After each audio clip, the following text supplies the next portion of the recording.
2 months before our wedding, my fiancée wanted to explore her feelings for a coworker, and just like that, the ground shifted under everything I thought was solid. So, I ended everything and let them have each other. Guess who showed up again after 8 months? My fiancée wanted a hall pass to test drive her coworker before marrying me, and instead of fighting for scraps of dignity, I gave her something better. A permanent vacation from the relationship. Plot twist. He had a fiancée too. Read the whole thing. It's delicious. I'm Nate, 29, male, and I work in aviation safety certification and flight software compliance. Basically making sure the systems that keep planes from falling out of the sky meet federal standards. I spend half my life in hangars, airport offices, and regional terminals across the Midwest, and the other half on I-7 or sitting in MCI waiting for delayed flights. Pays well and I'm good at it. I was engaged to Katia for 14 months, together for almost 3 years total. She's originally from Ukraine, came to the States for grad school and stayed. I met her at a friend's birthday party at this rooftop bar in the Crossroads district, and she was stunning, like stop, mid-sentence, stunning, dark hair, sharp features, dressed like she just stepped out of a European fashion magazine. Way out of my league, or so I thought at the time, but she seemed genuinely interested. We talked for 2 hours about everything, her transition to American life, my weird job that nobody understands, the best barbecue spots in Kansas City, and she had this way of giving you her full attention like nothing else in the room mattered. I was hooked immediately. The first year was incredible. She introduced me to her world. These elaborate dinner parties with her friends where everyone dressed up and the food was always homemade and impressive. I introduced her to Chiefs games and hole-in-the-wall barbecue joints that she pretended to enjoy more than she probably did. We balanced each other out, or at least that's what I told myself. Looking back, I was probably more accommodating than I should have been. She had strong opinions about everything, where we ate, what we did on weekends, how I dressed when we went out, and I went along with most of it because it seemed easier and honestly I wanted her to be happy. My best friend Cody called me whipped more than once. I told him he was just jealous. He told me I was just blind, but I wasn't a complete pushover. When she wanted me to skip my cousin's wedding because her coworker was having a gallery opening the same night, I said no. When she suggested I should find a job that didn't require so much travel because she didn't like being alone, I told her my career wasn't negotiable. I had a backbone. I just didn't use it as often as I should have. The engagement happened 14 months ago at her favorite restaurant on the plaza. I'd planned it for weeks, coordinated with the staff, had the ring hidden in my jacket pocket all through dinner. The ring itself was my grandmother's, a vintage piece with a center diamond and 2 smaller sapphires. I'd had it reset in a more modern band because Katia had specific taste and my grandmother's original setting wasn't going to cut it. When I got down on one knee, she actually teared up, said yes before I finished the question, posted it on Instagram within 30 seconds. The picture got 400 likes in an hour. She changed her profile bio to future Mrs. before we'd even gotten the check. Her parents flew in from Chicago the following month to celebrate. Her mom brought traditional Ukrainian pastries she'd spent 2 days making. Her dad brought his handshake and his expectations. Her dad, Victor, was this old-school Eastern European guy who shook my hand like he was testing my grip strength. Her mom, Irina, was warmer, but clearly had high standards for whoever was marrying her daughter. I passed inspection, apparently. Victor told me privately that he was glad Katia had found someone stable, someone who would take care of her, and I took that responsibility seriously, maybe too seriously. We found an apartment together in a nice building near the plaza, split rent 60/40 since I made more, and started planning the wedding for early June. Her parents offered to contribute toward the costs, which was generous considering the budget kept creeping upward. Katia had a vision. The venue had to be perfect. The flowers had to be specific. The guest list kept expanding because she couldn't possibly exclude anyone from her social circle. By the time we locked everything in, we were looking at 140 guests, a venue in Parkville with a river view, a 6-piece band, and a photographer who'd shot weddings for Kansas City Chiefs players. The total budget had ballooned to $62,000. Her parents were contributing $20,000. I was covering the rest. Every vendor had deposits down. Save the dates were on refrigerators across 3 states. I went along with all of it, wrote checks, nodded at fabric samples, pretended to care about the difference between ivory and eggshell, because that's what you do when you're building a life with someone. You compromise. What I didn't realize was that I was the only one compromising. 2 months before the wedding, everything was locked in, venue booked, caterer confirmed, photographer scheduled, save the date sent. Her dress was being altered. My suit was ordered.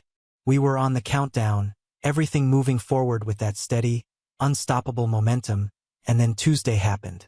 I just gotten back from a 3-day trip to Wichita, certifying some avionics upgrades for a regional carrier, long days in a stuffy hangar reviewing documentation, running tests, dealing with mechanics who thought compliance was a suggestion. I was tired, but it was a good tired, the kind that comes from doing your job well, the kind that usually feels solid and earned. Katia was sitting at our kitchen table when I walked in, and she had this look on her face I'd never seen before, serious, but also almost rehearsed, like she'd practiced it in the mirror.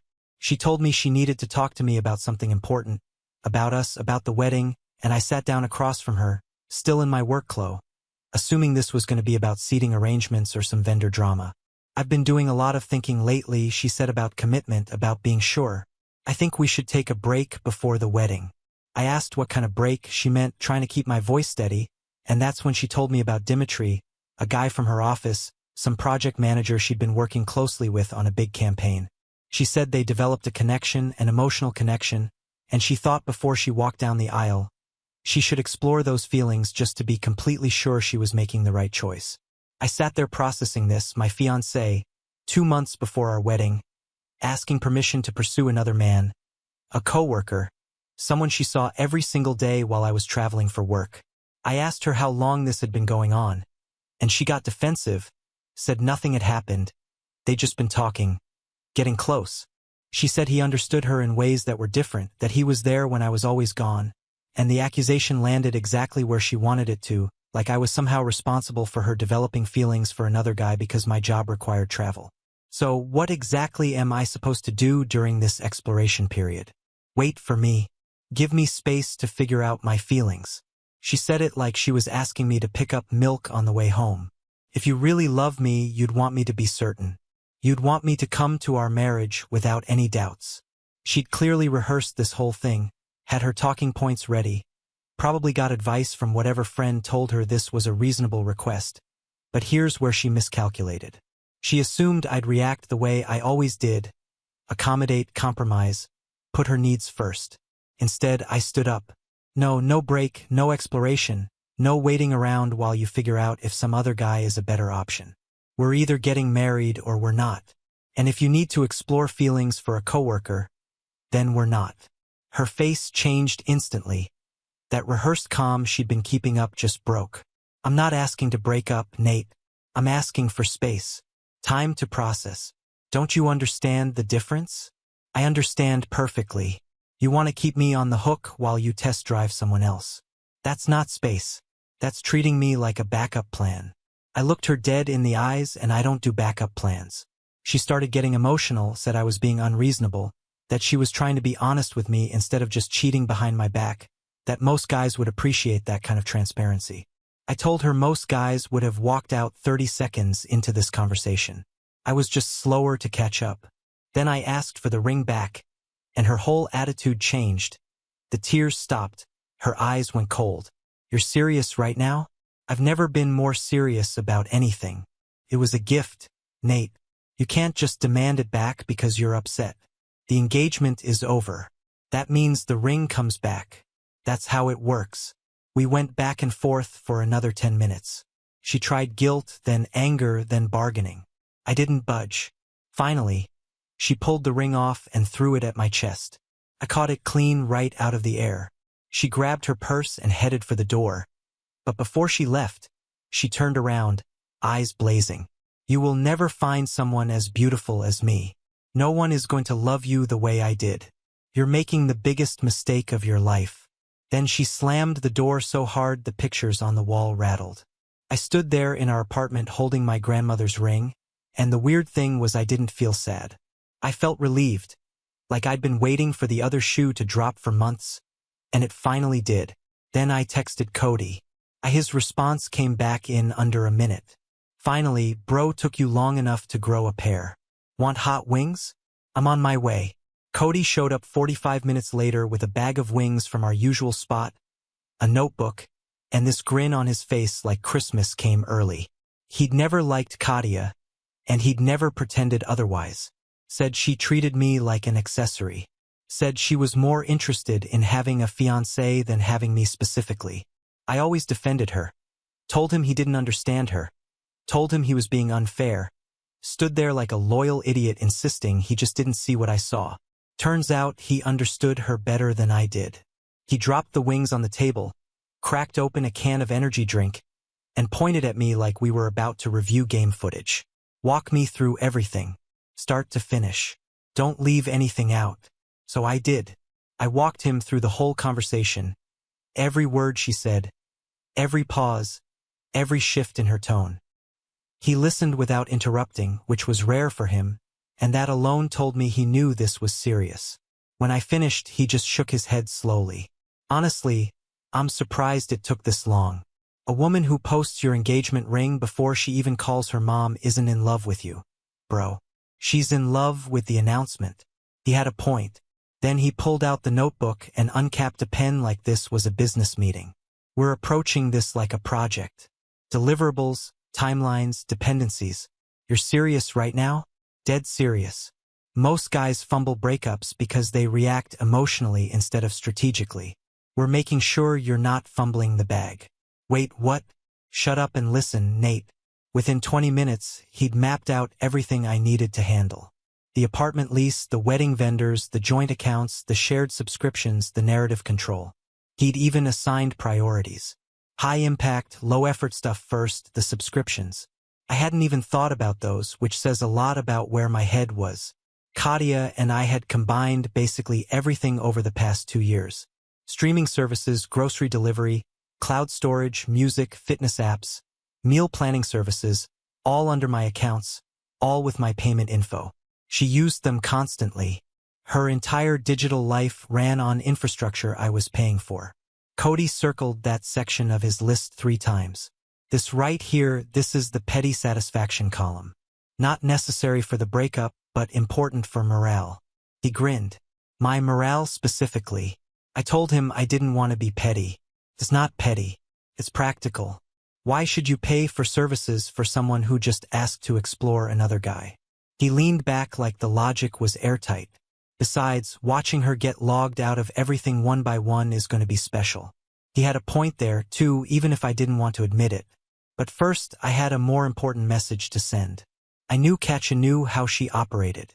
The second she calmed down, she'd start working on the narrative, calling friends, texting family, framing this as me overreacting to a reasonable request.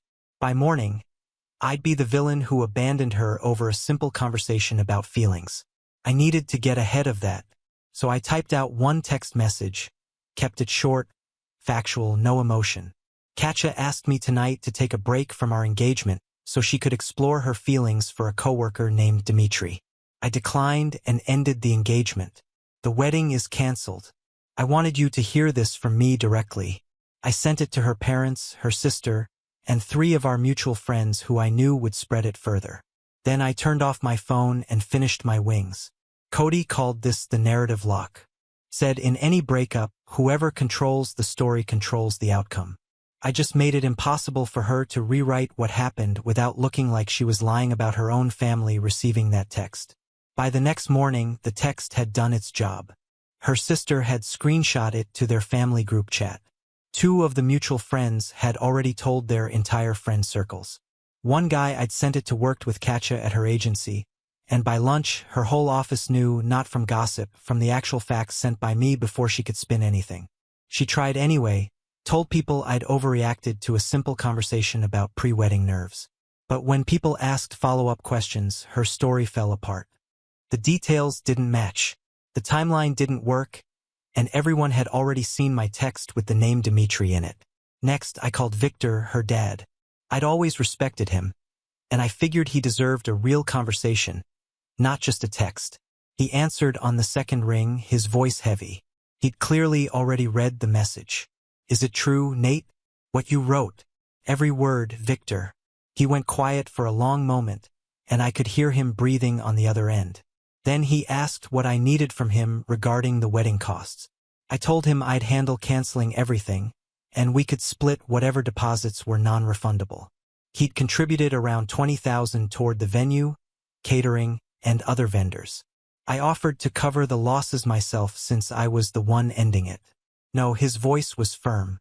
My daughter made this mess. I'm not letting you pay for her mistakes. In my family, when someone breaks their word, they bear the consequences, not the person who was wronged. Then he said something that stuck with me. He said he'd raised Katia to know better than this, that he'd tried to teach her that trust was something you build, not something you throw away for excitement. He said he didn't know where he went wrong, but he was ashamed of what she'd done. I told him it wasn't his fault. People make their own choices. That's generous of you, more than she deserves. I could hear Ina in the background, her voice tight and upset, asking what was happening, and Victor told her they would talk about it after he finished with me. Before he hung up, his tone changed, softer now, almost tired. I hoped you would be part of this family.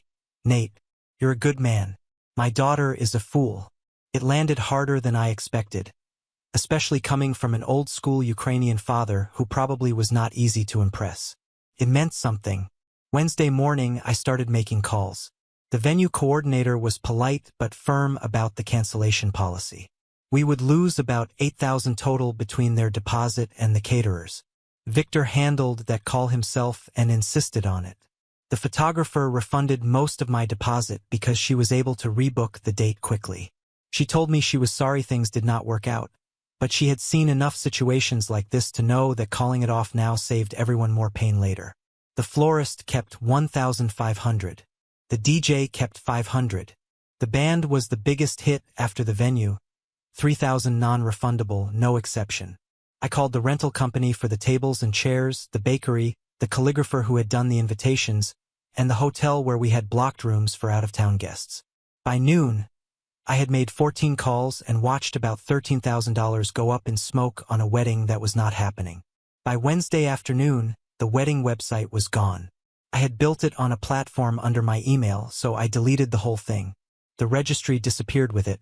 All those carefully selected kitchen items and fancy linens gone. The visual proof of our upcoming marriage erased like it had never existed. Cody had suggested this specifically. He said for someone like Katia, the public-facing stuff would hurt more than anything private. Her whole identity was wrapped up in how things looked to other people. Remove the optics. Remove her power. He was not wrong. Around for that afternoon, she started blowing up my phone. Texts, calls, voicemails. She had apparently gone to show a friend the registry and found nothing, then checked the wedding website and found nothing there either, and then called the venue only to find out her own father had canceled everything. Her messages moved fast from frantic to angry to threatening. She accused me of trying to humiliate her, of going behind her back to her own family, of being vindictive and cruel. I did not respond to any of it. That evening, I logged into all our shared accounts, starting with the streaming services. I changed the password on the main one, removed her profile, then moved to the next platform and did the same. Cloud storage, grocery delivery, music, fitness app, meal planning service, the language learning app she had used exactly twice. Everything. Cody sat across from me watching the whole thing with a grin on his face. He had brought snacks and looked like the Michael Jackson gif. This is better than any show we could have been watching on those streaming services, he said, shoving chips into his mouth. I knew it was petty, but he was right.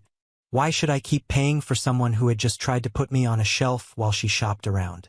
The texts that came after that were something else. Apparently, she had been in the middle of a show when everything logged her out. Then she tried to order groceries and her payment got declined. Then she could not access the playlist she had been curating for months. Then she tried to use the cloud storage where she kept all her design files for work and got a password error. The messages followed a clear pattern.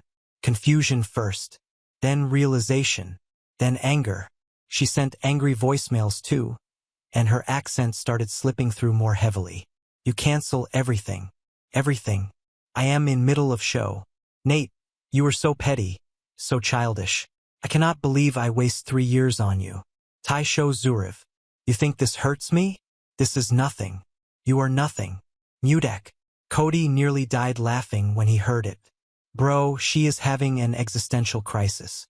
She tried to sign up for her own accounts, but some of the premium features I had been paying for were not available on the basic plans. Another round of messages came through, demanding to know if I was seriously going to make her pay full price for services she had been using for free for 2 years. I did not respond. That was the point. That is the best part, Cody said. The silence. Nothing will drive her crazier than you not engaging at all. That night, I slept better than I had in months. The apartment situation was the big one. We were both on the lease, which ran through October.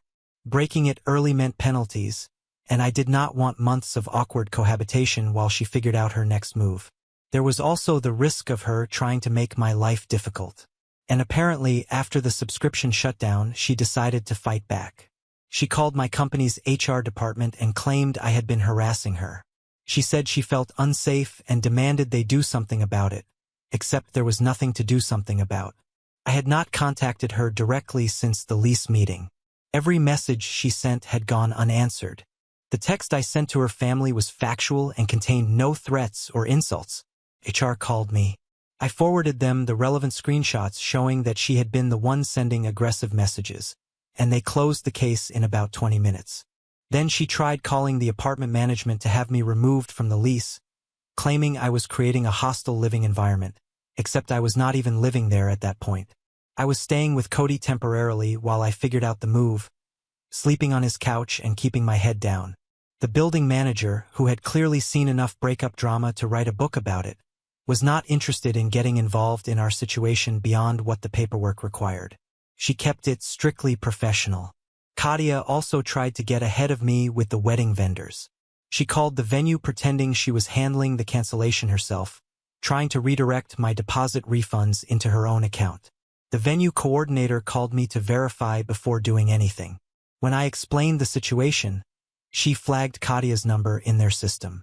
The caterer received a similar call from her and handled it the same way. Every attempt she made to get back at me fizzled out because there was nothing to get back at. I was not engaging. I was not attacking. And she had no idea how to fight someone who refused to fight back. Thursday morning, I went to the leasing office and laid everything out. The manager was sympathetic. She said if one of us wanted to take over the lease solo, that was possible, or if we both wanted out entirely, there would be a 2-month penalty. I asked specifically about my options. She told me that if I could find a replacement tenant and Katia agreed to sign off on the lease, I could be out within 30 days. I started making calls right there. A guy from my company had been looking for a place closer to downtown. I told him about the apartment, sent pictures, quoted him the rent. By Thursday afternoon, he wanted it and said he could move in by the 15th if the paperwork worked out. Now all I needed was Katia's cooperation. I texted her a simple proposal. I would move out. She could stay in the apartment through the end of the lease, and I would cover my share of the penalty for breaking it early. Clean break. No drama. Everyone moves on. She called instead of texting back. Her voice sounded different this time, softer, almost careful. I do not want you to move out, Nate. I want to talk about this. Really talk. There was a pause, and then she stumbled a little over her words. I was hasty. Dimitri is not what I thought. I made a mistake raising it the way I did. That is not changing, I told her. You can either agree to the lease terms or we are both stuck in an awkward situation until October. She went quiet for a moment, then asked where I was planning to go. Austin. My company had a position open there for months, regional manager for the Southwest Territory. More money, better weather, a fresh start. I had already spoken to my boss. The job was mine if I wanted it. The silence on the other end stretched long enough for me to picture her trying to process it. I think she assumed I would stay in town, that this was something she could still maneuver around. Finding out I was leaving the state entirely was not part of her plan. She agreed to sign the lease paperwork the next day. Friday morning, we met at the leasing office. She looked like she had been crying, though I could tell some of it was performance layered over real emotion. We sat across from each other signing documents, barely making eye contact. Before she left, she tried one last time. Can we just slow down? Maybe you are making this bigger than it needs to be. She looked at me with those eyes that used to work on me. I never actually did anything with Dimitri. It was just feelings. Feelings I could work through. I held her gaze steadily. The fact that you could even ask for what you ask tells me everything I need to know. Someone who wants to marry me does not need to explore other options first. That is not how it works. She opened her mouth like she was about to argue, then closed it again. Something in my voice must have made it clear there was nothing left to negotiate. She walked out without another word. Saturday morning, Cody showed up with his truck. We spent 8 hours packing and loading everything I was taking with me. The apartment had been mostly furnished when we moved in, so there was not much to argue over. My clothes, my gaming setup, personal items, some kitchen equipment I had bought myself. Everything else stayed behind. By Saturday evening, my half of the apartment was empty. I left the keys on the counter with a note that said nothing more than, "Good luck." Cody thought that was too kind. He had wanted me to leave a printed screenshot of her asking for the break.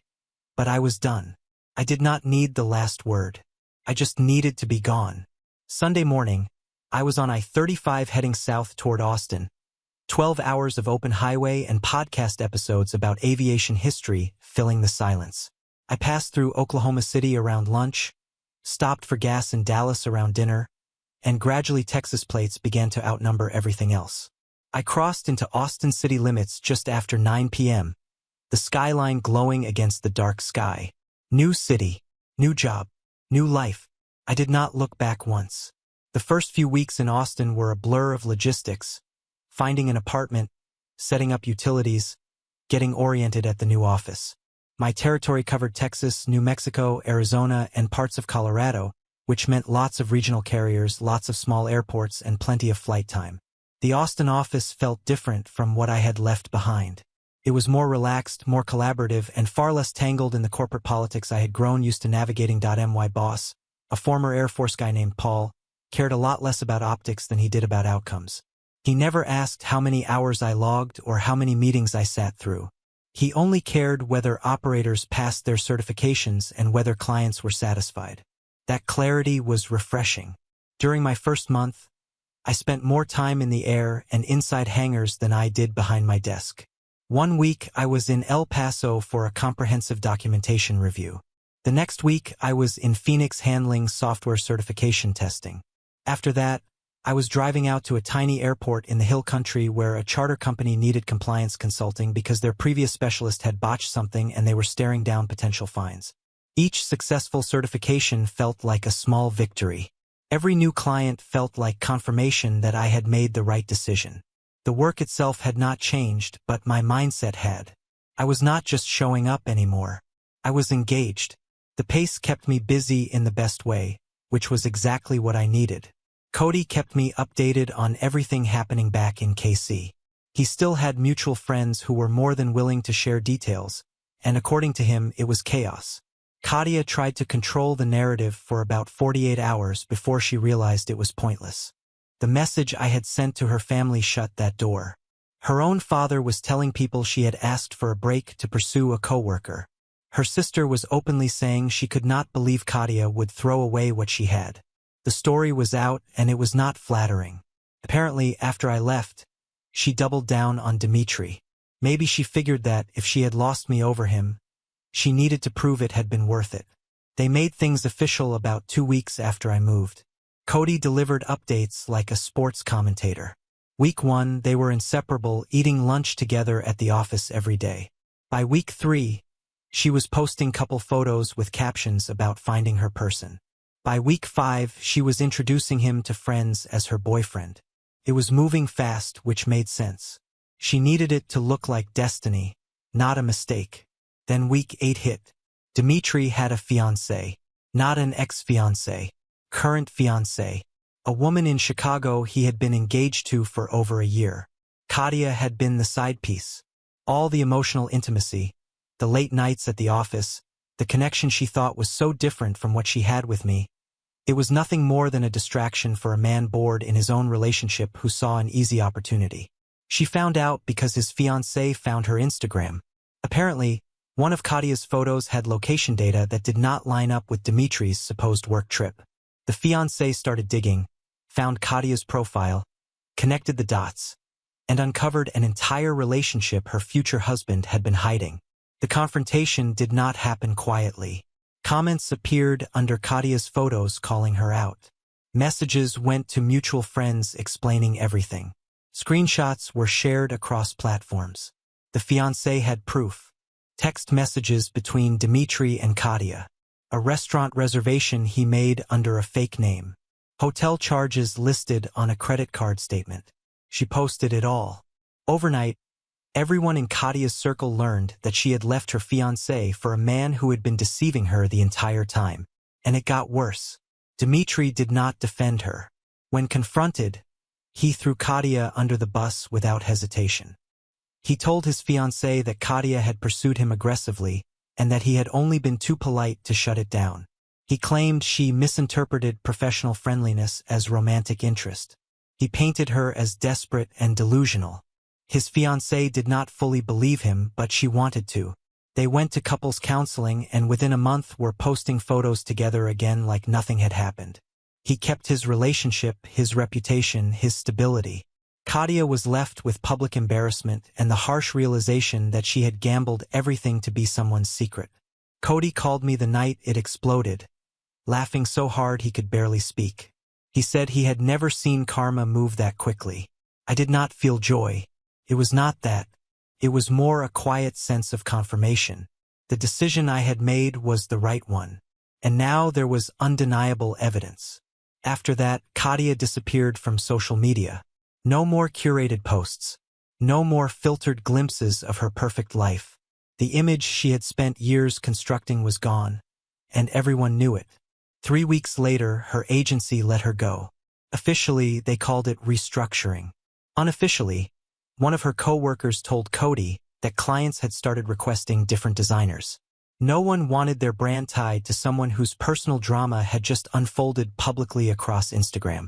In that industry, reputation is currency, and hers had evaporated. Meanwhile, my life in Austin was gaining momentum. I hit my sales targets for the first quarter.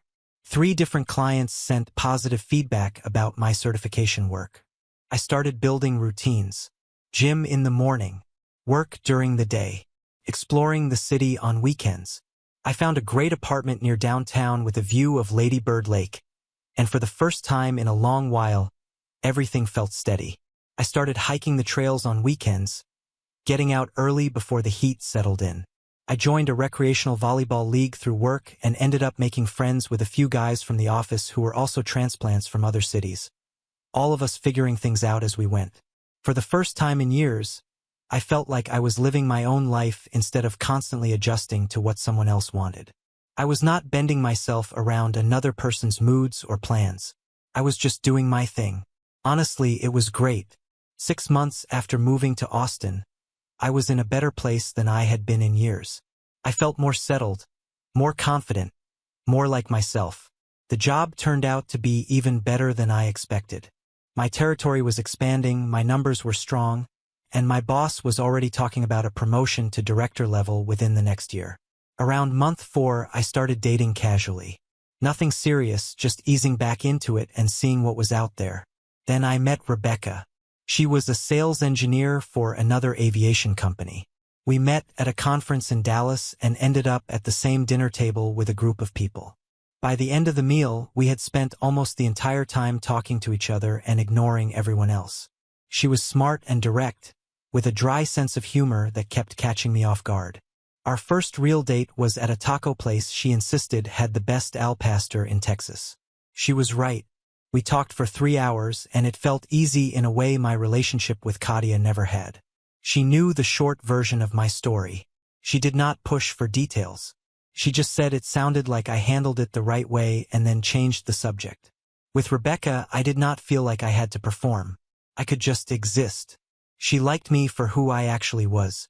If I came home exhausted and wanted to order pizza and watch something mindless, she was all in. If I suggested spending Saturday hiking instead of at some trendy brunch spot, she grabbed her boots without complaint. When Cody came down to visit, he met her and later gave his verdict. She was a keeper. He said she was the first girlfriend I had ever had who seemed genuinely interested in me instead of just interested in having a boyfriend. Through friends back in Kansas, I occasionally heard updates about Katia.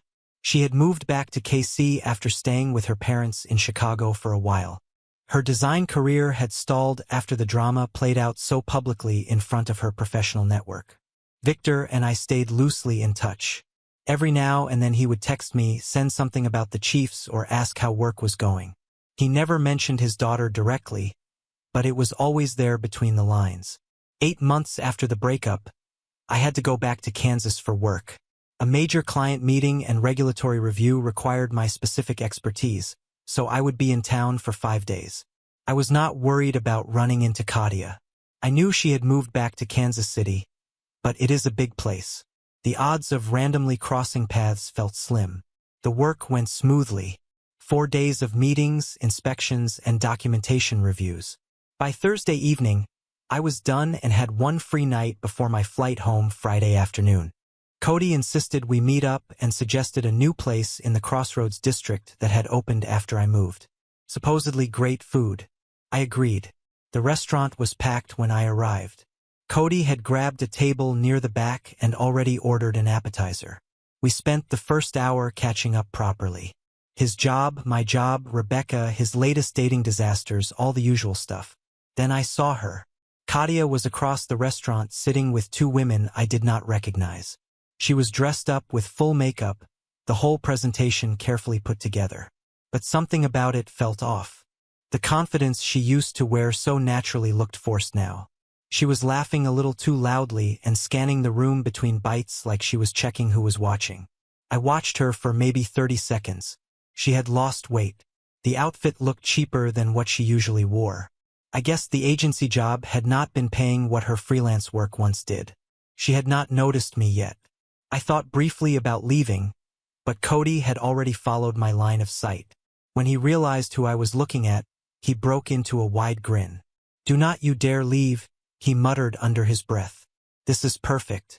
The universe just handed you a gift. Accept it gracefully." I told him I was not interested in drama. He shook his head and said it was not about drama. She needed to see me happy and moved on. That would say more than anything I could ever tell her. So I stayed. I kept talking and eating like nothing had changed. About 20 minutes later, she saw me. The polished smile on her face faltered for a split second before she put it back in place. She pulled out her phone, checked her reflection, touched up her lipstick, and then walked over to our table. Cody leaned back in his chair and said quietly, "Do not give her anything."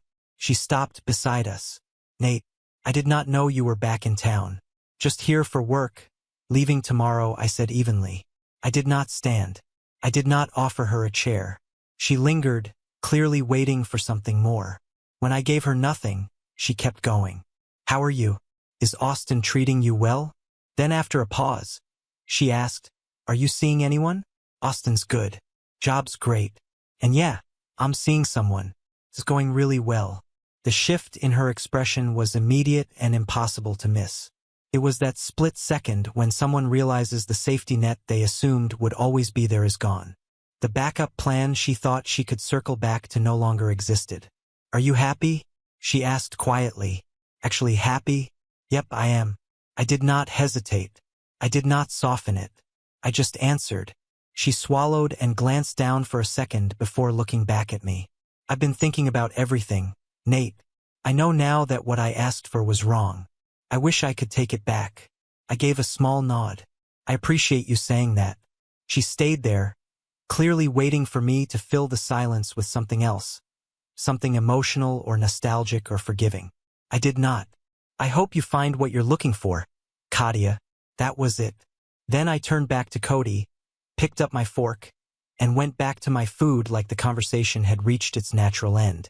She lingered for a few seconds, unsure what to do without a reaction to work with. I did not look up again. Eventually, she walked back to her table without another word. Cody waited until she sat down before leaning forward. "Dang. Did you see her face?" I shrugged. "Yeah, whatever." He lifted his glass with a grin. "Here's to growing a pair at exactly the right time." I'm telling this story at every barbecue for the rest of my life. Knock yourself out, I said. We finished our meal, paid the bill, and called it a night. The next afternoon, I caught my flight back to Austin. When I walked out of the terminal, Rebecca was there waiting. She smiled the second she saw me, wrapped me in a hug, and asked how the trip went. We headed to our usual dinner spot and slipped right back into easy conversation. And honestly, I have never been happier.